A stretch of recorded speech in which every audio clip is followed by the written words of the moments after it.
Over the past 6 years, CJPIP has brought over 50 American, European, African, Middle Eastern, Palestinian, and Israeli individuals, academics, activists, government representatives, religious leaders, non-governmental organizational leaders, journalists, artists, filmmakers, and policymakers, and held over 55 events, including educational lectures and panels, rallies, film screenings, theater presentations, and discussions on topics ranging from the Israeli military refusers, Palestinian home demolitions, the international solidarity movement, the environmental impact of the occupation, the plight of the Bedouin, Palestinian refugee rights and realities,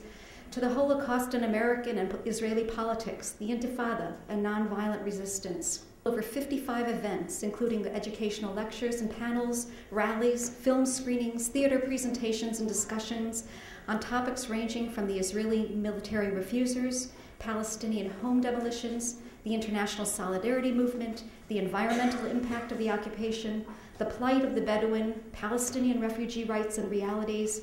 to the Holocaust in American and Israeli politics, the Intifada, and nonviolent resistance,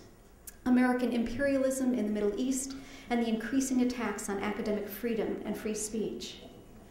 For anyone concerned about human rights, democracy, peace, or justice, these events have raised many questions, provided some answers and insights, and helped us gain a better understanding of the Israeli-Palestinian quagmire and what would need to happen for its resolution. For many of us who were raised as Jews, today's topic, Reconsidering Zionism, is one that cuts to the bone. As I became aware of the human rights abuses and devastation caused by the occupation, my dismay and anger could and was directed at the misguided policies of an errant Israeli government. But opening up the question as to whether or not Zionism, a spiritual ideology turned into a nationalistic reality in and of itself, is an injustice, has the potential to undermine, if not negate entirely, our identities as Jews. For those of us who unquestionably and blindly embrace the vision of a Jewish state as the answer to persecution over thousands of years,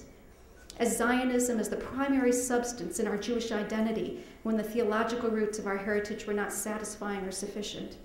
examining Zionism, its roots, its underlying principles and values, and its impact on us, our parents, our communities, and the beliefs and actions of our countries can be excruciatingly painful,